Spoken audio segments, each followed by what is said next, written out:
So we are still in the paper of August 2022 that we had begun in our previous lesson. The paper of August 2022. August 2022.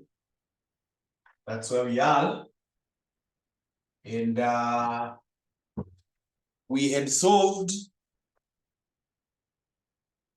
question number 1A. So let's go to question number 1B. Inasema, the data below relates to the sales of Madi and Sons Electrical Company for the 6 months ending 30th of June. So we are given that using exponential smoothing with a smoothing constant of 0.25, determine the forecast sales for the month of July 2022. So that is on time series, exponential smoothing method. Is exponential smoothing method. Question is on exponential smoothing method. And what we do,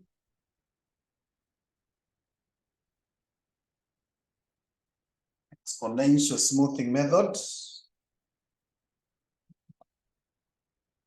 Exponential smoothing method. Exponential smoothing method. We have the month here. We have the actual sales. The actual sales. Remember, the month is our T, and the actual sales is our A. Then we are told to get the forecast sales.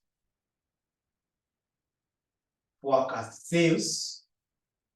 And forecast sales, we use the formula that is written as FT plus alpha AT minus FT brackets is equals to FT plus 1. FT plus 1. That's how we get it. So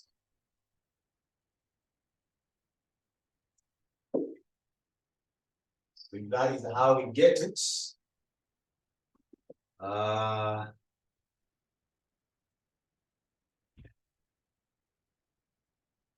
That way. So we start with the first month, January. So January, the value of sales is 80. The value is 80. So what we do is tulisema this first value is the forecast of the previous period, because we do not have a previous period, because this is the first period. So it becomes the forecast here. So we are going to put 80. Then you put the smoothing constant, which we are told is 0.25. Then this value again still becomes your actual. So it's going to be 80 here, 80. And the forecast is still the same. And tukasema, therefore the first answer will still be 80. So the first value will still be 80. Haya, tukikuja kwa huyu mwingine February, it is 76. So when you are in February, the previous period is January. So the forecast for the previous period is this one, 80. Alpha remains. The actual for the previous period is this one, 80. So we bring 80. And the forecast is 80. And therefore the answer still remains 80. The answer still remains 80. Then we have March. The month of March is 78. 78. So with 78, here March, the previous period now is February. So the forecast for February is 80. So hiyo ndio unaweka hapa 80 plus 0.25. That one remains. Into brackets, the actual for the previous period. The actual for the previous period is this one now, 76. Tunasema 76 minus the forecast for the previous period, which is 80. So solve that and now give me the answer.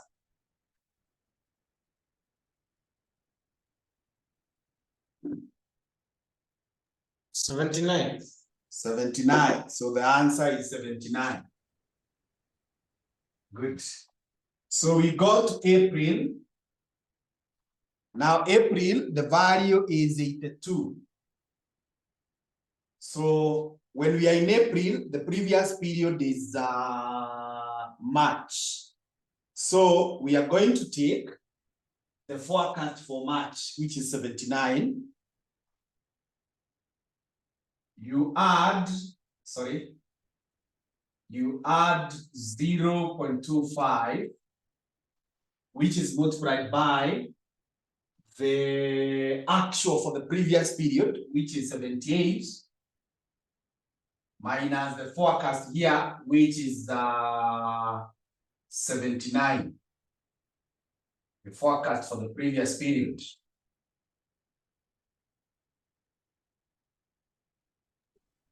78.75. 78.75. We go to May. May, we have 72. So the forecast is 78.75 plus 0.25. Then you take the actual for the previous, which is 82.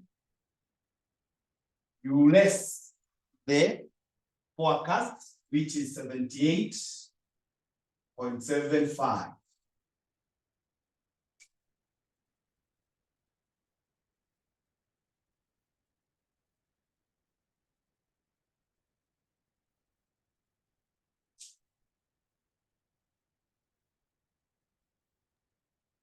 $79.5625. 79.5625. All right, let's go to June. June, the actual is 82. So according to our formula, we are supposed to take the forecast for the previous, which is 79.5625 plus alpha into brackets, the actual for the previous, this one, 72. You minus the forecast, which is 79.5625. 5625.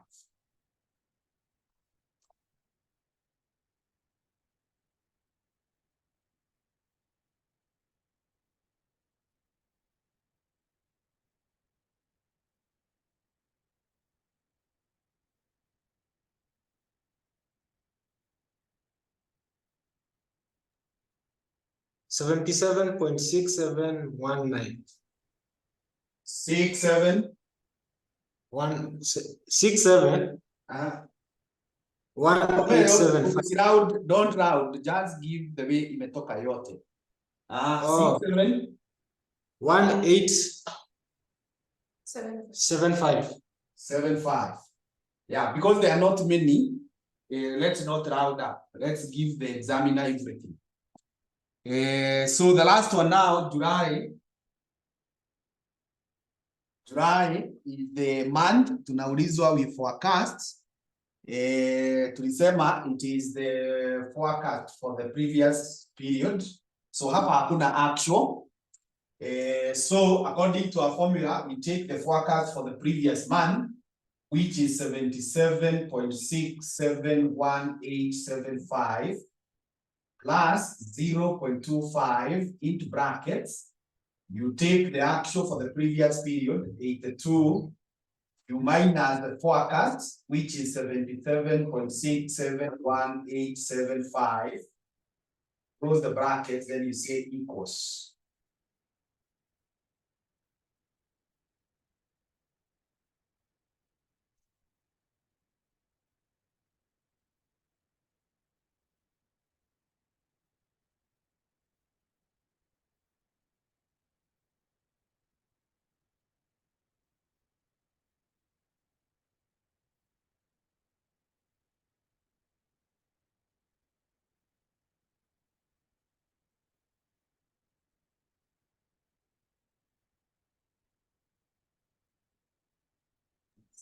$78.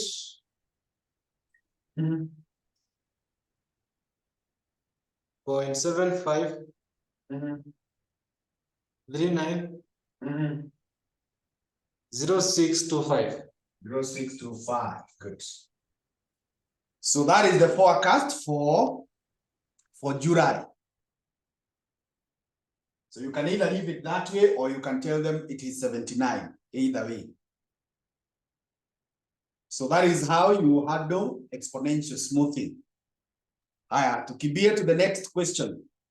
Part C, naona kama tulijibu kwa class. Can you confirm whether this is the question we solved when you were dealing with chi-square?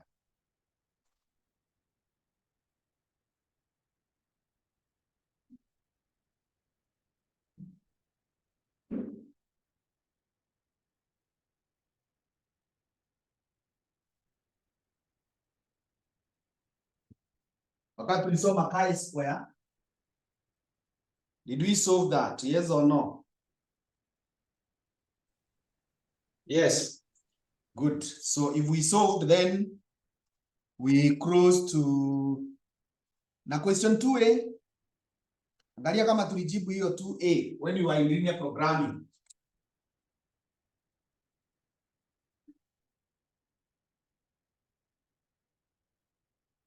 And the fact that we solve sikumaanisha is not important, not that you don't want to repeat. You also need to take time and relook. Did we solve that? No. Good. So let's have Tekra read for us.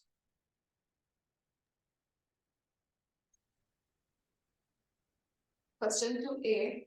TMA company produces 3 products, standard, deluxe, and luxury, in 3 of its departments, which are cutting, assembling, and finishing. The total available labor hours per week for cutting, assembling, and finishing departments are 180, 300, and 240 respectively. To produce 2 units of standard requires 240 minutes in the cutting department, half of the amount of time in the assembly department, and the same amount of time in finishing department as in the cutting department. To produce 1 unit of deluxe requires 60 minutes, 180 minutes, 60 minutes in cutting, assembling, and finishing departments respectively. To produce 3 units of luxury requires 180 in cutting, twice the amount of time in both assembly and finishing departments. The contribution per unit for standard, deluxe, and luxury is 6, 5, and 2 shillings per unit respectively. 1. Required, formulate the above problem as a linear programming model, and 2. Prepare an initial simplex table to solve the above model. Thank you, that's good. So as usual, we begin with coming up with the formulation. We do the formulation. We do the formulation.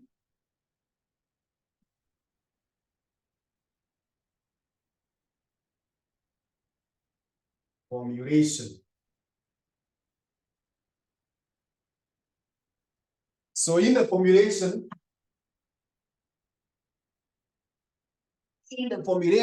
we say the products that are there are 3 products.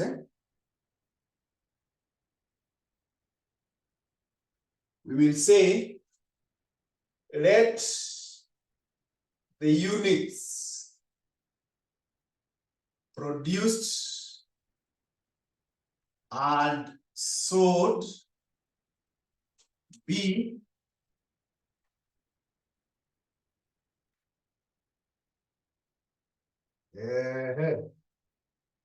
nilikuwa nataka kutumia ABC but I'm avoiding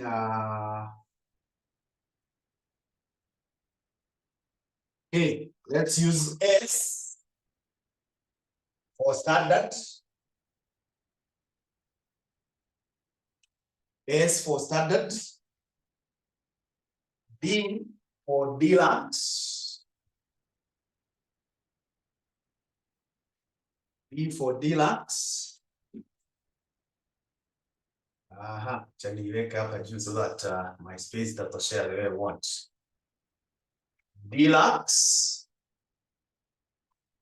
and L for luxury. So those units will be presented by that. And I hope this one is not appearing like it's fine. Okay. Then objective function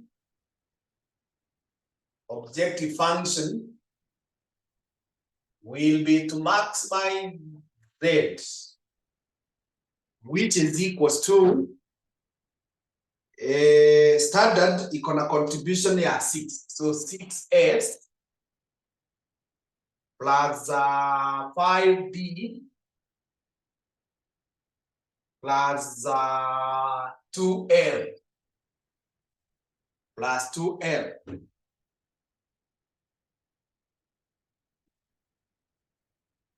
Now this is subject 2.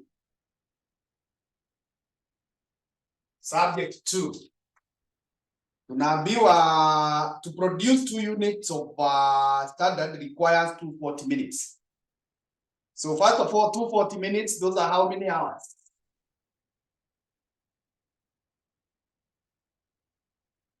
Minutes, those are how many hours?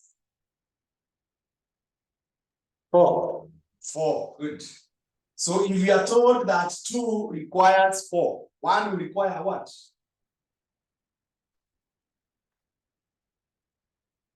See, they require 2. Yes. So that means it is 2S. To produce 2 units of standard requires 240 minutes in the cutting department. Half the amount in the assembly. So if it is half, then it is 1. Half of this is 1. So 1S in the assembly.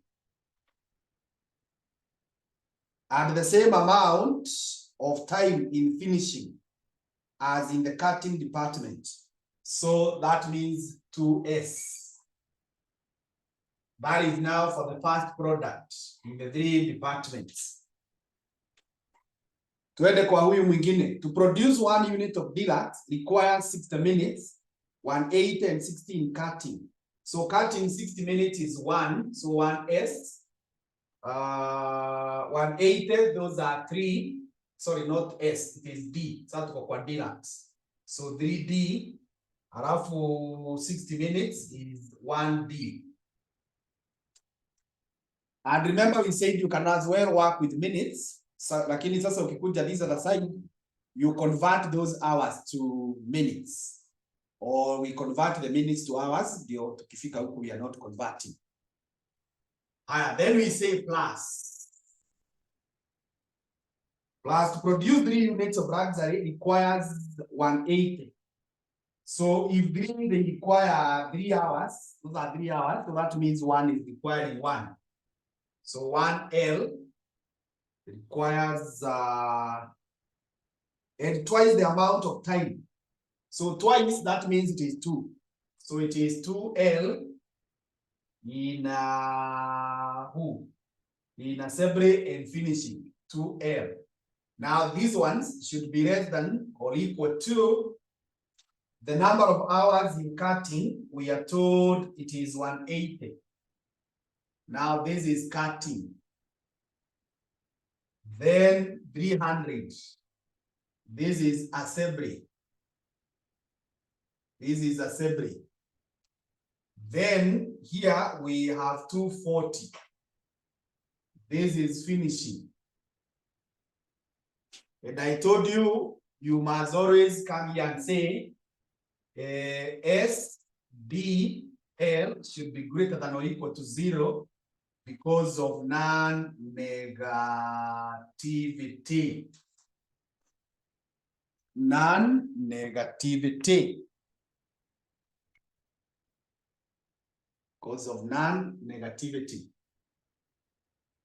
So that is the formulation. Ukisha form hivyo, we are told to prepare the initial simplex table. So in preparing the initial simplex table, there is like a step that we normally take. The last time to repeat simplex, to skip this step. But I think I explained, but now that the examiner here is very specific, he wants to see the initial table. Let's go through it. Yenye tulisema inaitwa changing the inequalities. Changing the inequalities.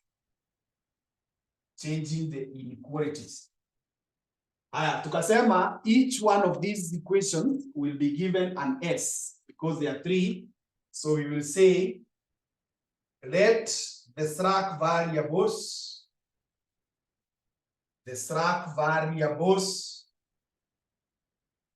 to be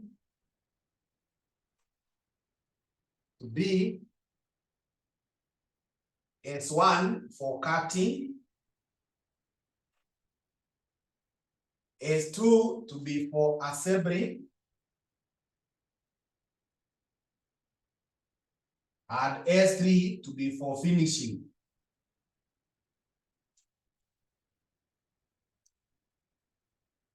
Then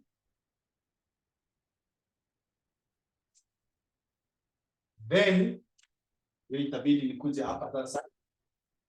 Then we need to prepare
the objective function, you bring this one, is to maximize Z, which is equal to 6S plus 5B plus 2L plus, you now bring these S's, but with contributions of zeros.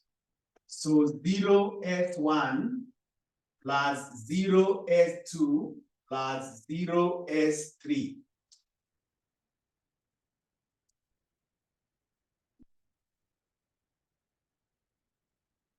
So you bring them there. Subject to, you now bring these inequalities. 2S plus 1B plus 1L plus 1S1 is equals to 180. That is because of the cutting. Then unasema 1S plus 3D plus 2L plus 1S2 is 300. Then 2S plus 1D plus 2L plus 1S3 is equal to 240. So that is what you do. So each one of them gets the S's. Na inaingia ikiwa 1, 1, 1, 1. So from there now, you prepare the initial simplex table. The initial simplex table inakuanga na the title column, then iko na row ya S1, row ya S2, row ya S3, row ya CJ, row ya DJ, now the last one.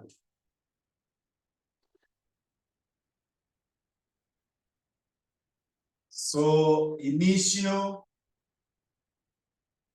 simplex tableau. Hii inasomwa tableau or table. Sasa tulisema hii tableau, the first column is always C, followed by the second one, which we call basis.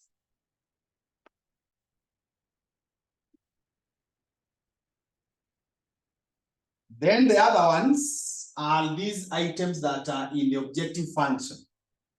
So I have S, followed by D. I have L. I have S1. I have S2. I have S3. And I have BI. So here we don't need to create the column for the ratio because we are not solving using simplex. We are not solving using simplex. So we don't need those ratios.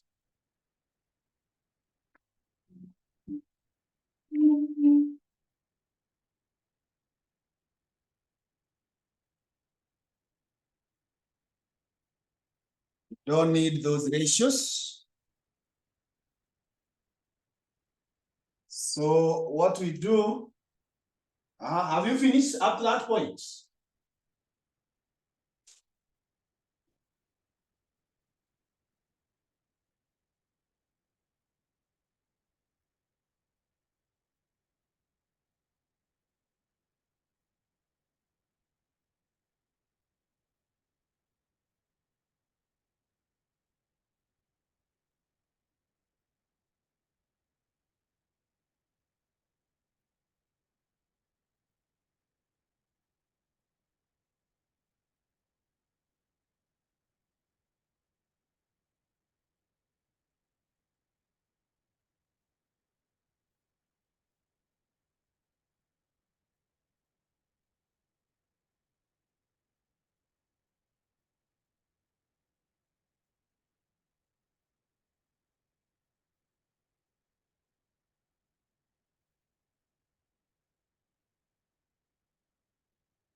Tumemaliza kuchora that point.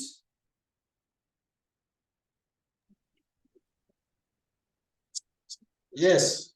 Okay, so then we can fill in. So sasa nikakwambia the first items here are the S's. So huyu ni S1, huyu ni S2, na huyu ni S3. Then kuna kuanga na CJ, tunakuwa na ZJ, na finally tunakuwa na DJ. That's how you make them. Alafu contribution margins for S1 is what?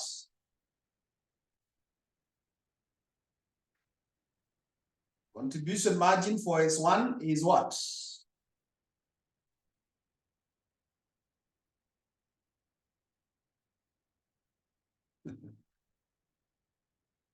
Tekra?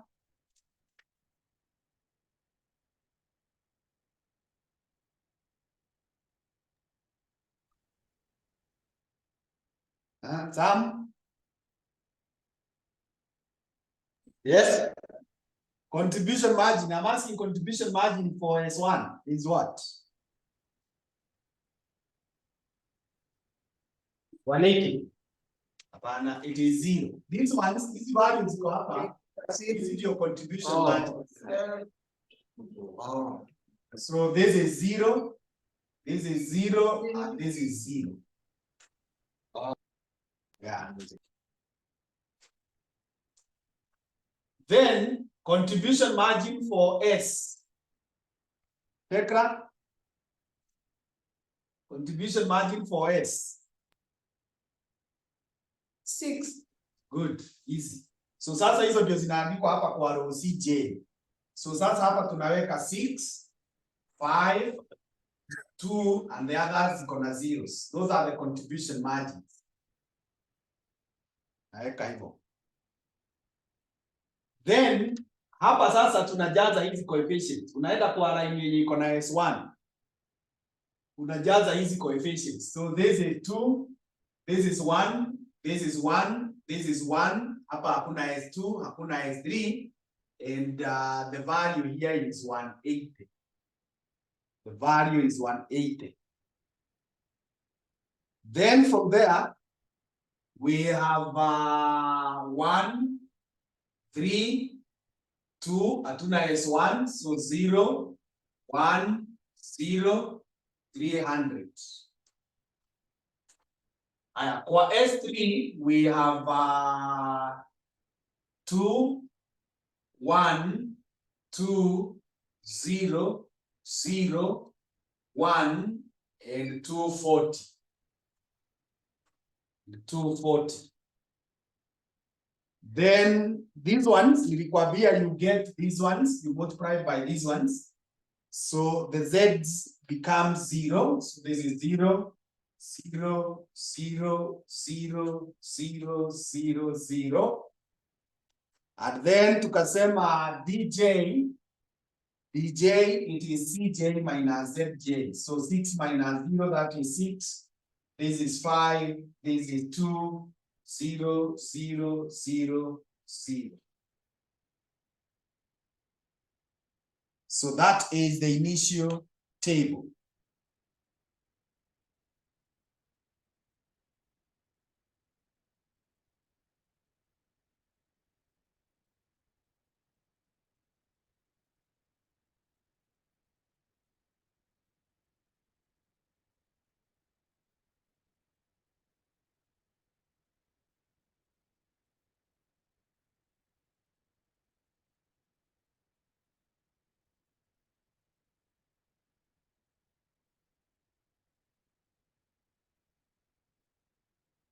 So if we are through with that, tuende hapo chini.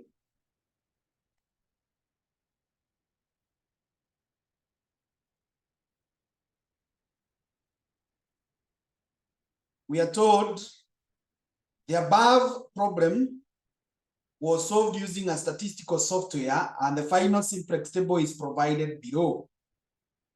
So we have the model, the variables, the slack variables, the right hand side.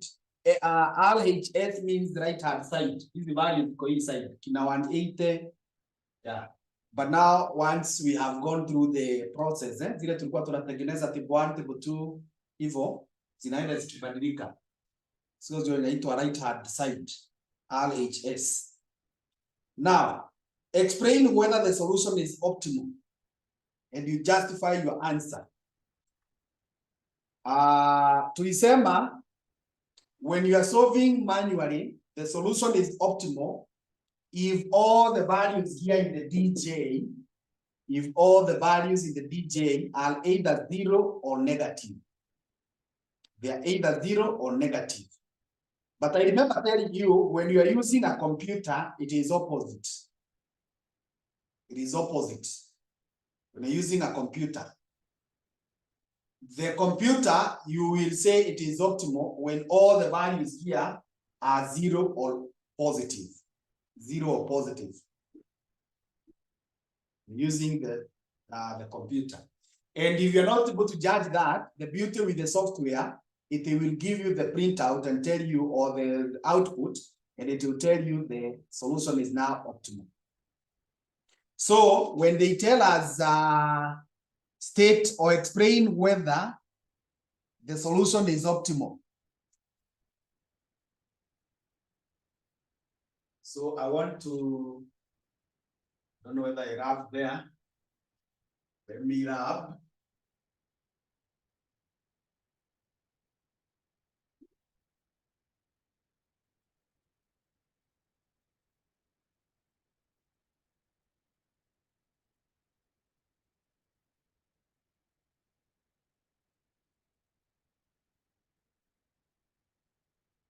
So Roman 1,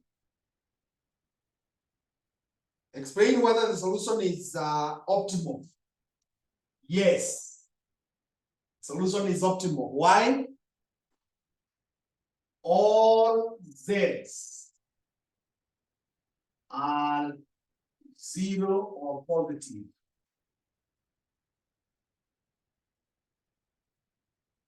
Now, you see the computer is just giving us Z instead of DJ.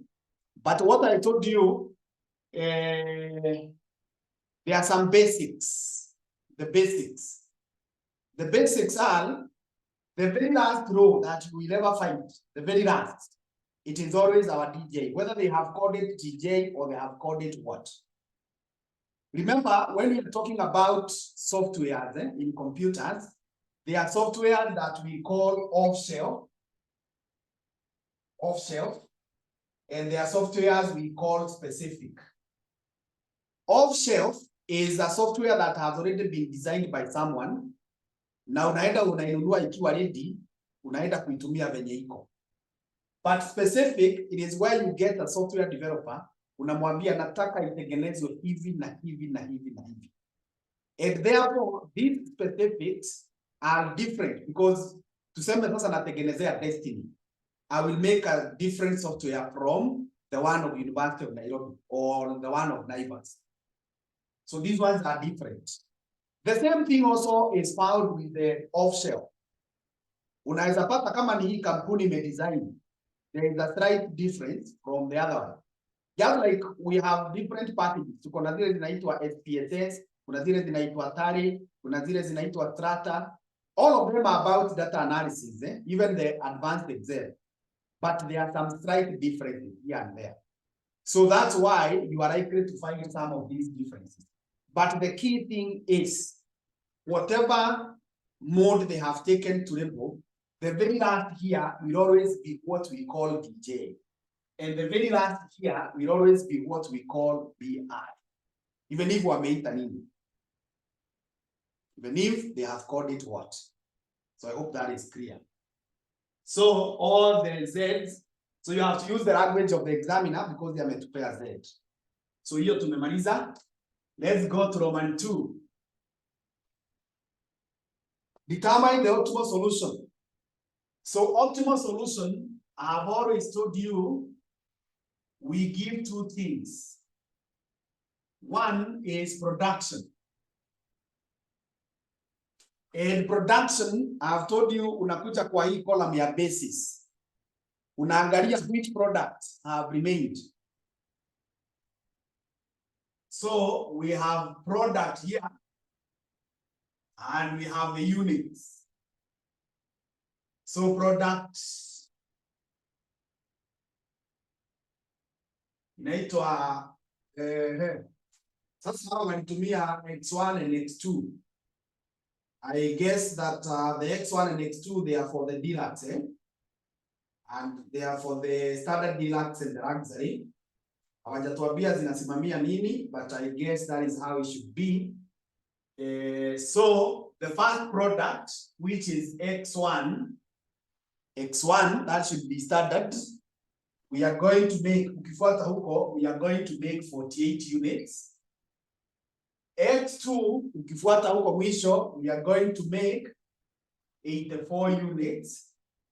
And X3, you cannot find it hapa. Haiko kwa basis, so that means we will not produce anything. We will not produce anything of that. We will not produce anything of that. The next thing that we said you should present in the optimal solution is the profit. And profit, I told you, you get the maximum.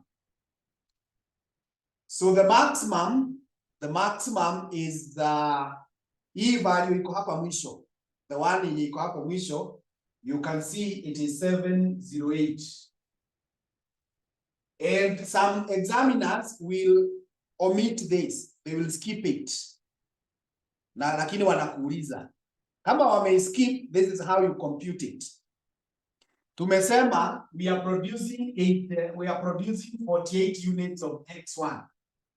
Na tunajua in our formulation X1, 1 unit iko na contribution ya 6.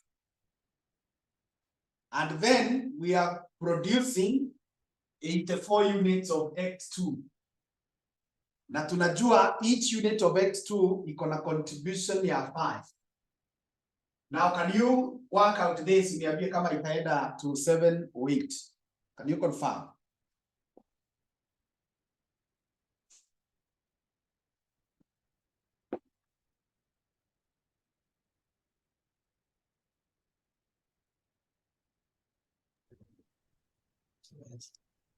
Yes. Good. So that is how it works out. That is how it works.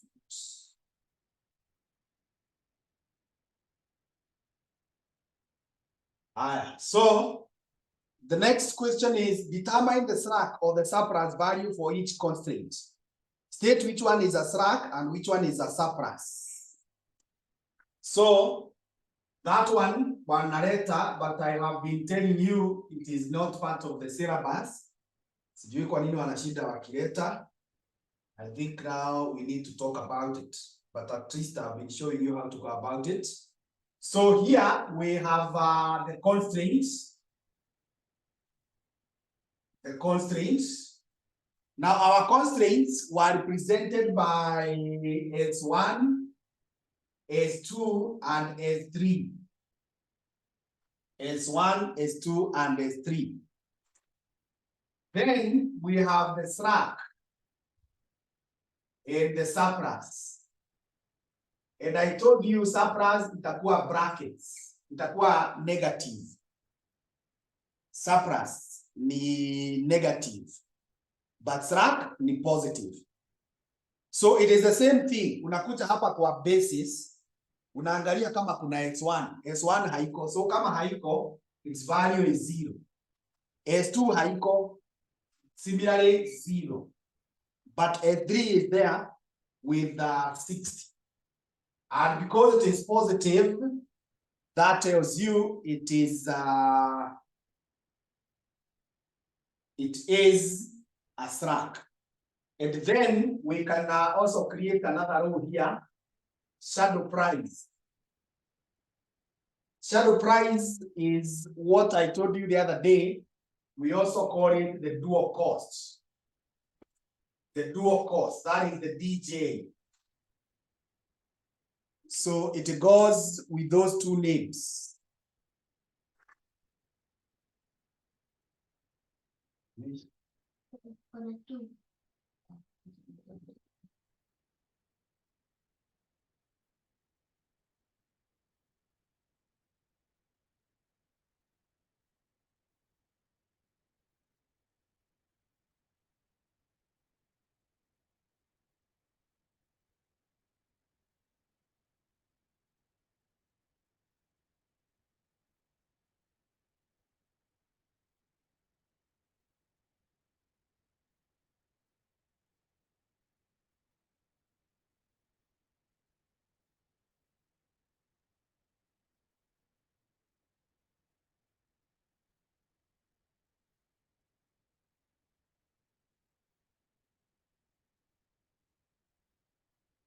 So I told you these are shadow prices or the dual cost or the DJs. They are the values in the last row hapo chini. In the last row. So ukiangalia kwa S1 hapa, S1 chini iko na I think is 13. Sijui kama ni 13 ama ni 1 out of 3 out, ni 1 3 5. Sijui kama ni namna hiyo ama ni 13 out of 5.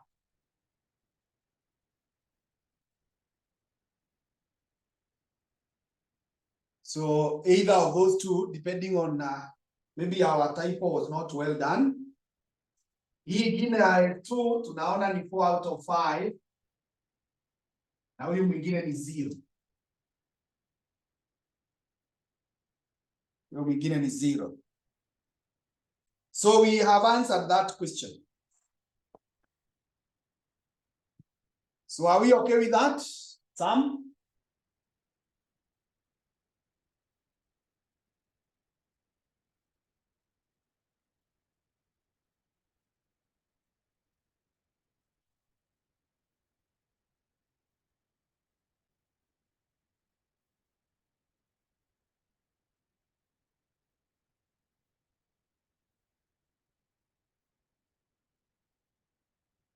Yeah, are we okay with that?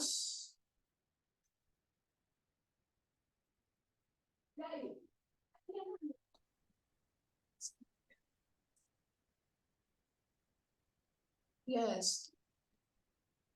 Oh, you are saying yes. Sikuwa nawasikia. Okay, so let's then proceed to question 3.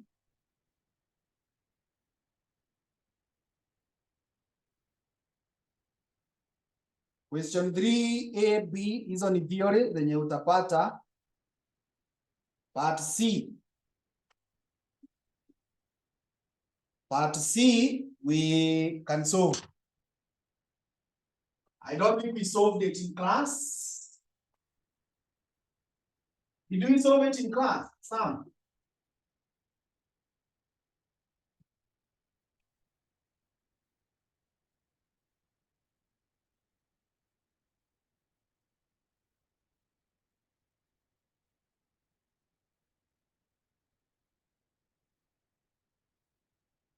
No. Good. So if no, let's deal with it here now.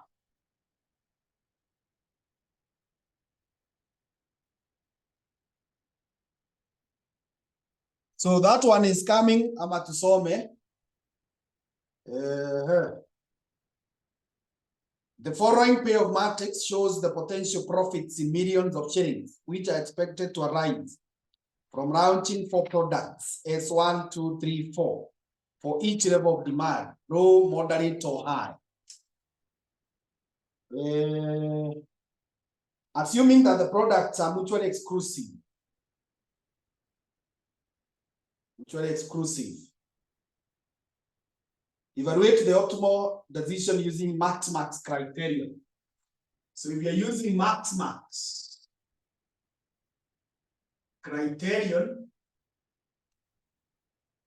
max criterion, tulisema unakuja hapa unasema product. And remember, product is our option. Is our option. Then you get the maximum.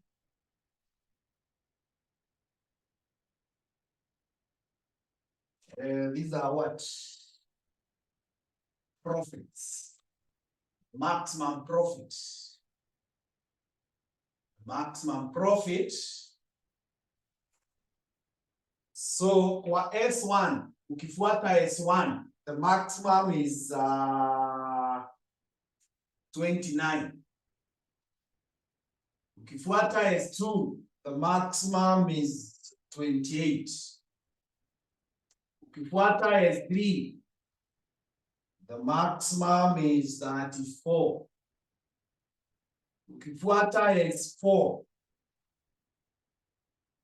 the maximum is what?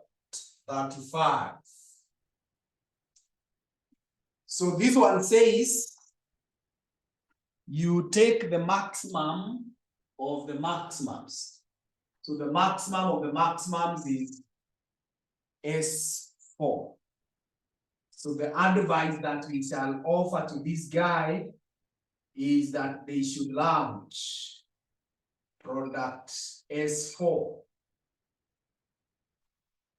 They should launch product S4.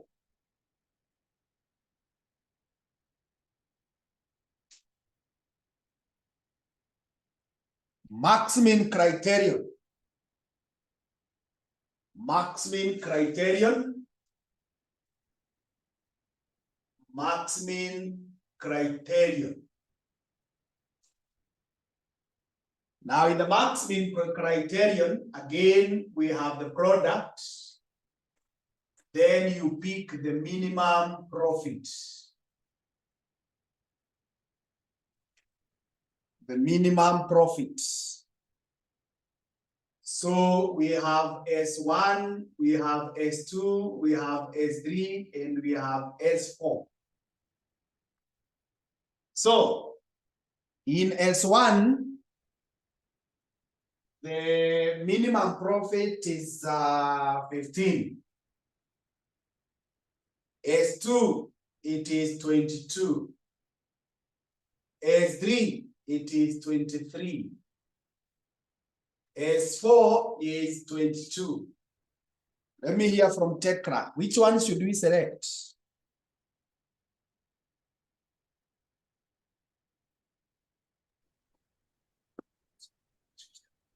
S3. S3, good. Because we are supposed to pick the maximum of the minimums. This one. So the advice that we are going to give is that we should launch product S3. We should launch product S3. Then min-max regret. So min-max regret, hiyo itabidi tutengeneze ile meza kanaitwa regret table.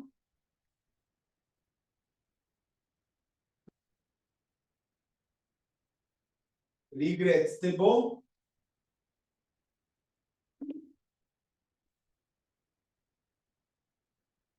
Hii tulikuwa nayo juzi.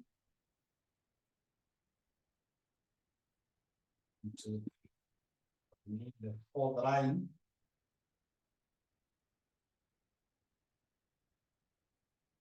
It's called the regrets.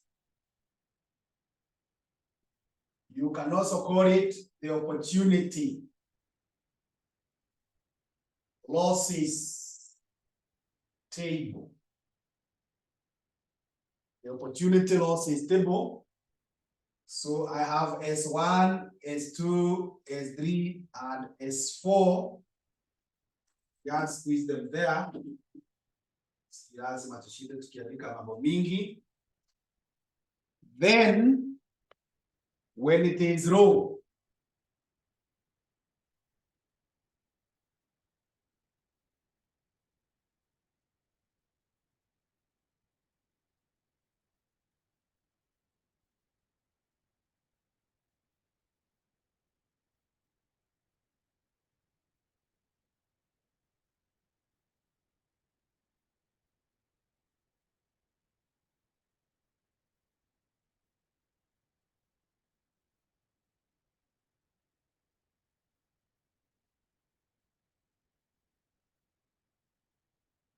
When it is row, you take what?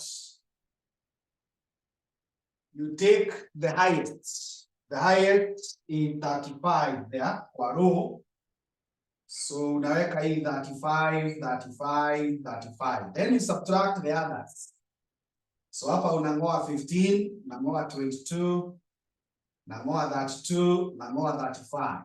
That gives us 0. This gives us 3. This gives us 13.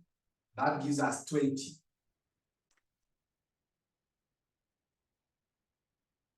So can you do the same for the others? Do for moderate.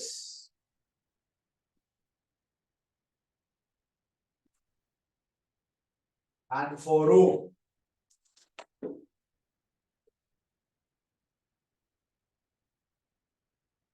Do the same.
So and give me the answers.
Are you through? Yes. Good. Nisome. Hapa umepata nini? 2 should have gotten hapa kwa the highest ni 22. So hapa umepata 2. Eh? 2. 2 then 0. 0 then 1. 1 and 0. Good. Then it was not 0, 2. 2. Sorry. It's 2. 2. Yes. Tuende kwa the high. Niliandika roho hapa badala ya high. It is high. Tukienda kwa high, the highest hapo ni 34. Kwa hivyo hapa ya kwanza umepata 5. 5, then 6. 6, then 0. 0, then 1. 1. Good. So hii tutaitengenezea tu hapo. We will not extract a different table. So tutakuja tu hapa because the question says we use the min-max regret. So we extract the maximum. We extract the maximum. The maximum hapa ni 20. The maximum hapa ni 13. The maximum hapa ni 3. And the maximum here is 2. Those are the maximums. So in the maximums there, tukuje sasa tufanye the choice. Tumeambiwa min max. So you go for the minimum of these maximums. So the minimum of these maximums is this one. Therefore, we advise that the advice that we are going to offer is that they should launch product S4. They should launch product S4. That is the advice that we are going to give. Nafikiria tuko sawa hapo. So kama tuko sawa, tusonge to the next one. Question 4A. Question 4A. A proposal to teach longer hours on weekdays rather than have weekend classes was put forward by a subject lecturer to his students. And then the following results were obtained. So we are given that. Calculate the probability that a student selected at random will be female and in favor of the proposal. Will be female and in favor of the proposal. So what we are supposed to do is to prepare that contingency table. But now in the exam, you just add unaandikia huko katikati. But for me here, I will have to prepare the contingency table.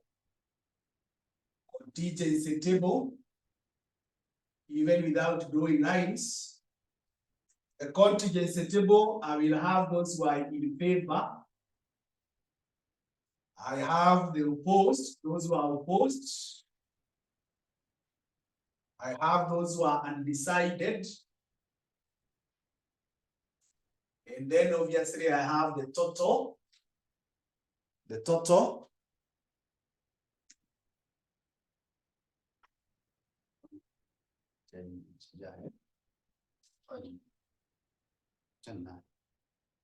Then I have a male here. And I have female. And then I have total. So for the male, this is 40, this is 20, so this is 60. Total. This is 10, this is 30, so this is 40. This is 15, this is 20, so this is 35. So the grand total here is 135. This is 50. This is 70. So this is 50. This is 65. So that was the first step. You get those totals.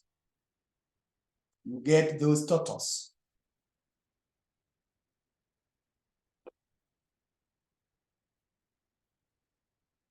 So when we are told female and in favor, so probabilities, probabilities. So the probability that someone is female and in favor. Remember, that is intersection. So you got where female, it meets favor, is 20. And the grand total, 135. You can leave it that way, or you can choose to simplify. You will have the answer. Either male or opposed. Probability that someone is male or opposed. So hivyo tulisema kwanza unatafuta probability of male. Male wote ni 65 out of 135. And because of the word all, it becomes plus. It becomes plus.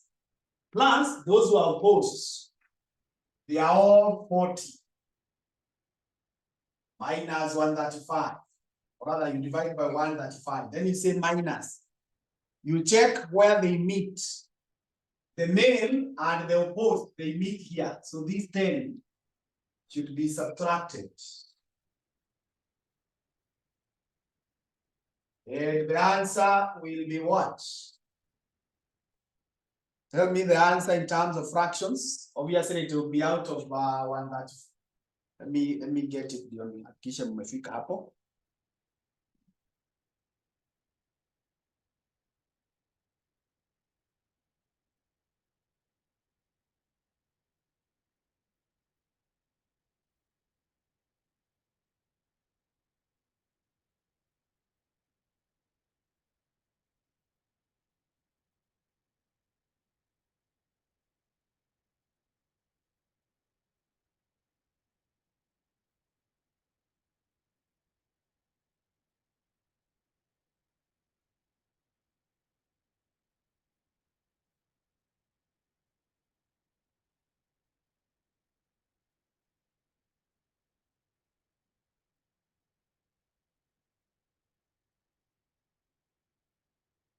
The answer?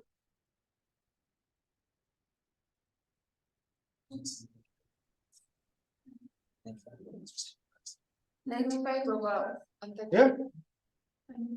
95. Yeah, it's 95 out of 135. Hebu jibu hii on your own ya mwisho.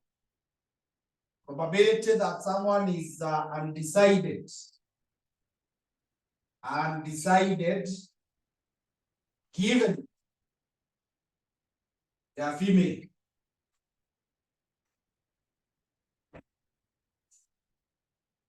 That one is very simple. Yeah.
Tell me what you have gotten. Undecided given female.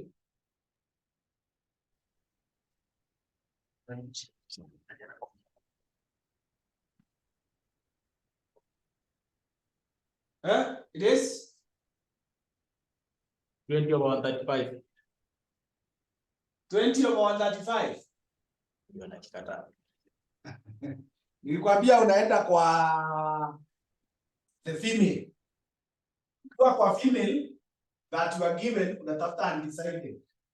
It is 20 out of 70.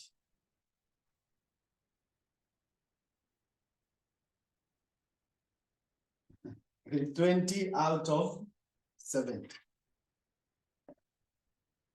Unachukua hii female, unatafuta undecided. So it is the 20 given that they are females. So kwa females.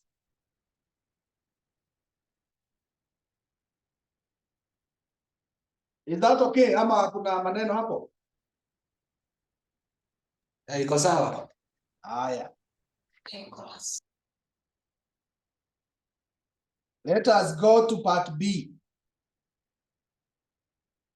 Part B, did we solve in class?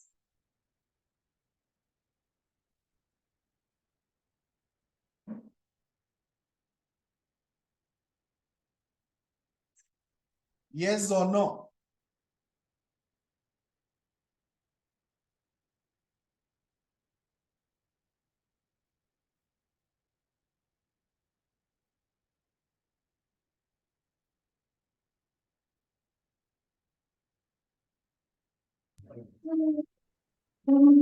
No, we did not. We did not, so we solve it now, eh? Sidio?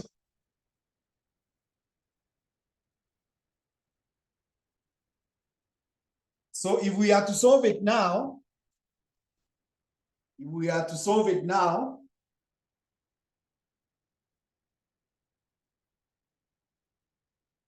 I told you start by writing down the formula.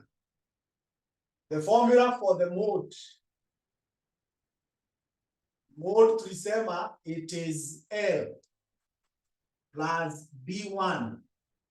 You divide by B1 plus B2. Now all these you multiply by W. Na tukasema D1 is equal to F0 minus F1. And D2 is equal to F0 minus F2. Haya, huyo mwingine anaitwa median. Median tukasema ni L plus N out of 2 minus CF, you divide by F. Una multiply na W. Quartile deviation is given as Q3 minus Q1. You divide by 2. Q3 minus Q1. So how do we get Q1? Q1 is L plus 1N out of 4 minus CF out of F. You multiply by W.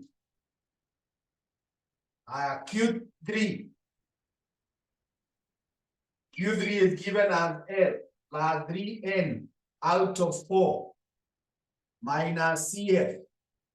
You divide by F.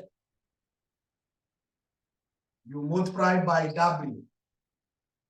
That is the set of the formula that we are going to require to solve that. So if we have that,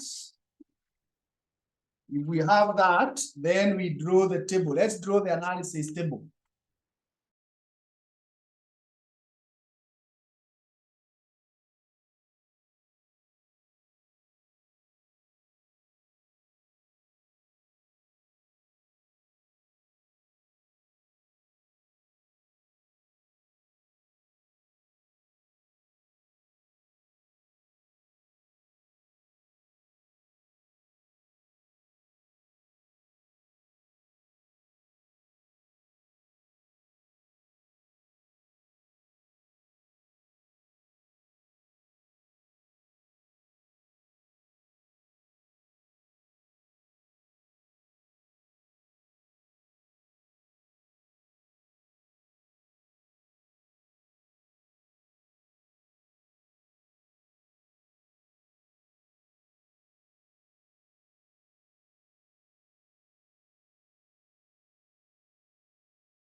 So according to these formulas, we have the analysis table.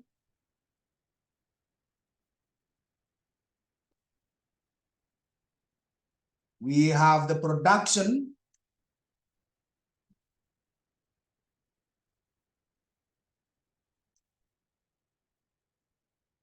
We have the frequency.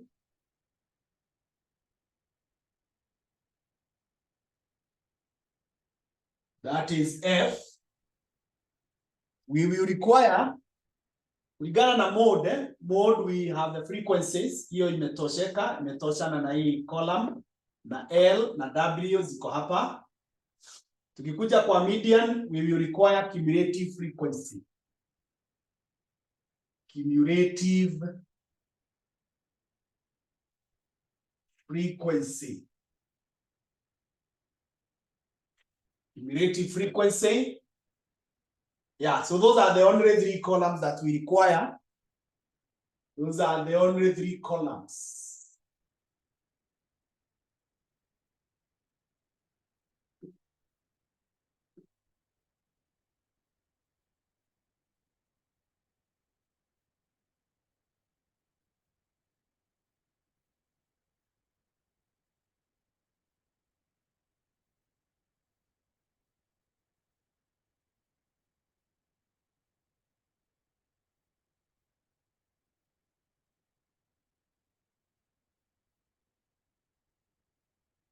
So 230 to 260.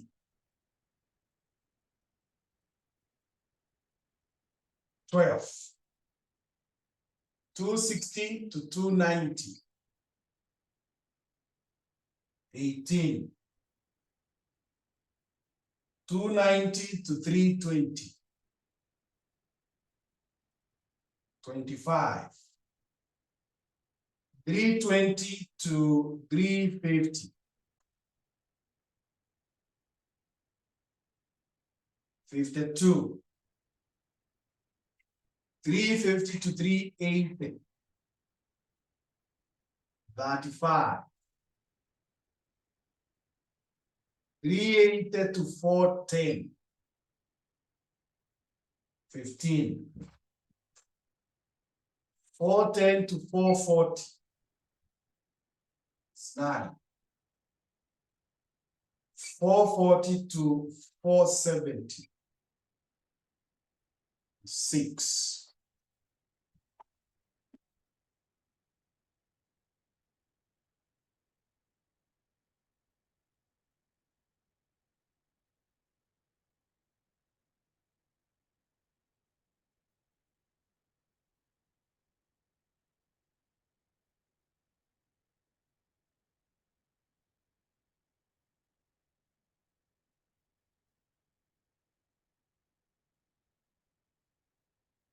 So cumulative frequency, this is 12. 12 plus 18, that is that. 30 plus 25 is 55. 55 plus 52 is 107. 107 plus 35 is 142. 142 plus 15 is 157. 157 plus 9 is 166. And plus 6 is 172. So this is 172.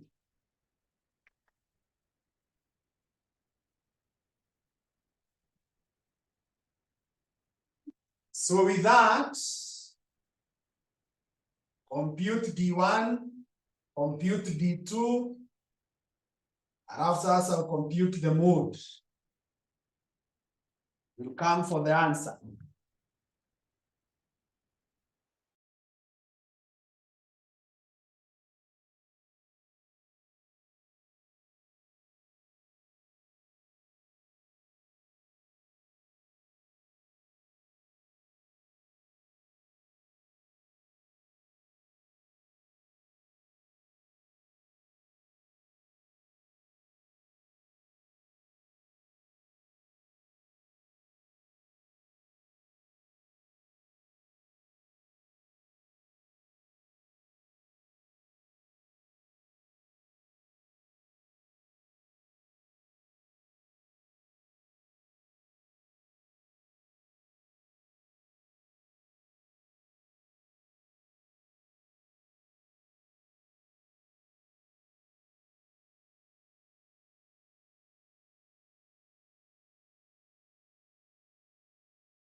What is the value for the mode?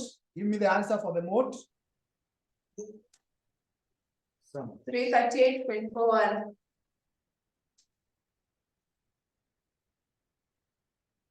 338.41. Good. Haya, median. Umepata nini? 337.88. Quartile deviation. 31.63. Yeah, so I think that is all. And then hiyo tumemaliza part C. A curve is defined by the quadratic function. Determine the roots of the equation using the factorization method. Using the factorization method, we did not cover. It is very basic. It's actually not even in our syllabus. Even my sub, whatever.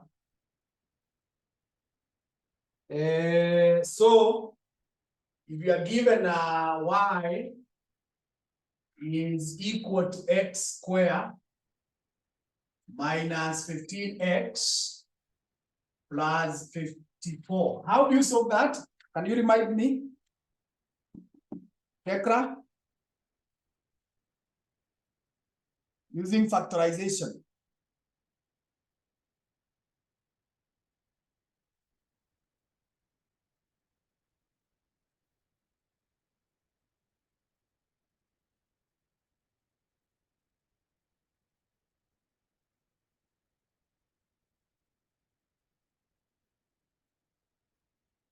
Can you remember?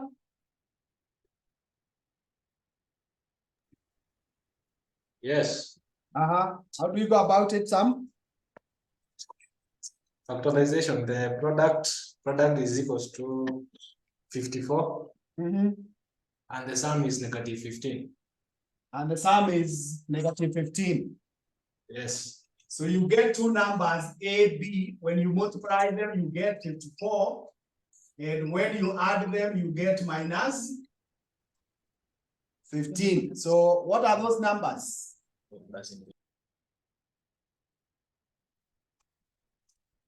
Two numbers, you multiply them, you get 54.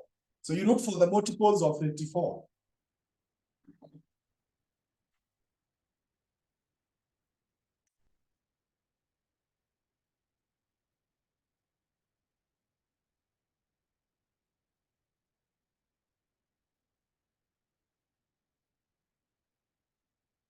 So if you're looking for the multiples of 54, there is 1 and 54. There is 2 and 27. There is 3 and 18. Then there is what? Is it 9? 9 and 6. 9 and 6.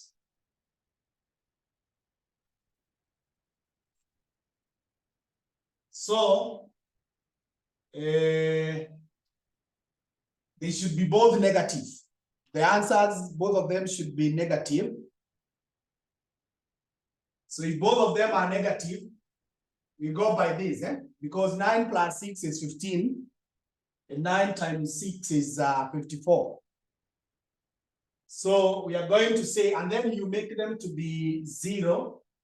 So you say x minus 9 should be equal to 0. X minus 6 should be equal to 0. So that we have something like this. Y then will be x minus 9 times x minus 6. So hence, from this one, we say x is equal to 9, or from this one, x is equal to 6.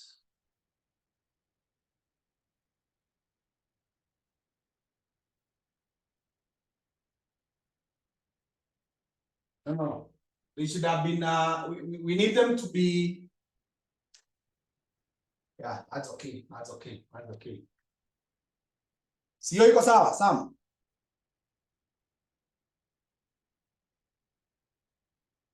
Iko sawa. Good. Haya, then by using differentiation, determine the coordinate. So you differentiate this. So dy dx. This one will be 2x minus 15 is equal to 0. So x should be 7.5. That's all.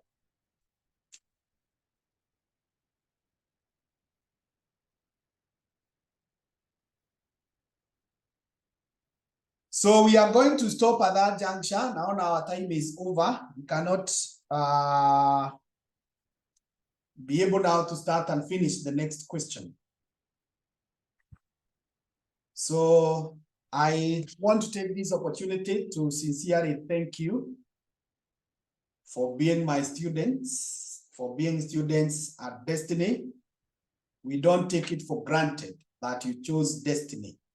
We know that there are other institutions you could have chosen to go to, but you chose Destiny deliberately. Thank you so much. I want to believe that we have given you the service to your expectations.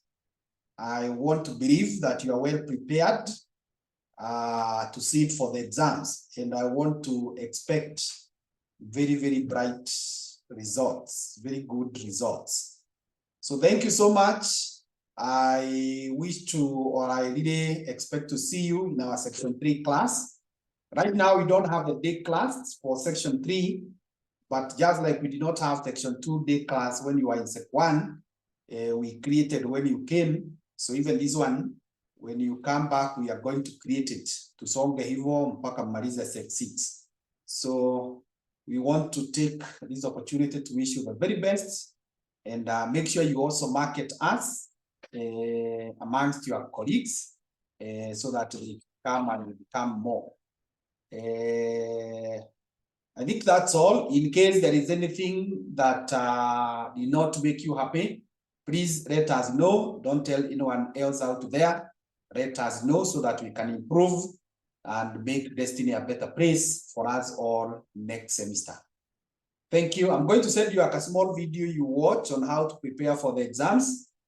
And in case of anything, you can contact me. I'm readily available over the phone. Yeah, I'm readily available. You can get me.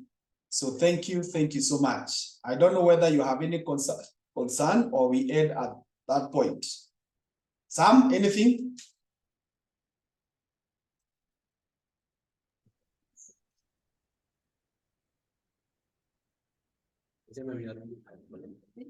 Sam, anything? No. Okay, Tekra. I was requesting if you could send us the soft copy for the theory part of this syllabus. The questions and answers. No, yes, okay, that is okay too. The theory part, the handouts you gave us, but in soft copy. Or the handouts that I've been giving you. Yeah. Okay. Let me see whether we'll have them, because most of them I used to save them in my computer there. Yeah. Let me see what I can do. They are in the desktop that is at school. Let me see how I can access them. Sawa? Yes. Okay, thank you. Thank you so much. Nyatishi alikuja? Yes. How are you? I'm fine. Good. Na Kelvin yuko? Yes. Oh, how are you? Fine, thank you, sir. Good. You know, when I began, we had Sam and Tekra, so I've been assuming that wengine hawako. Na Mohammed? No. Okay. So thank you so much. I wish you the very best in your exams. I have all the confidence that we have done what we needed to do. You can also be sure we cannot do everything. It is only God who knows everything. So this time, don't even now do any other question that we have not done together. Just revise the ones that we have done together. Revise those ones. Don't attempt anything new. Yeah, and that would be good. So I hope to see you next semester, all of you. And may the Lord bless you abundantly. Thank you. Amen.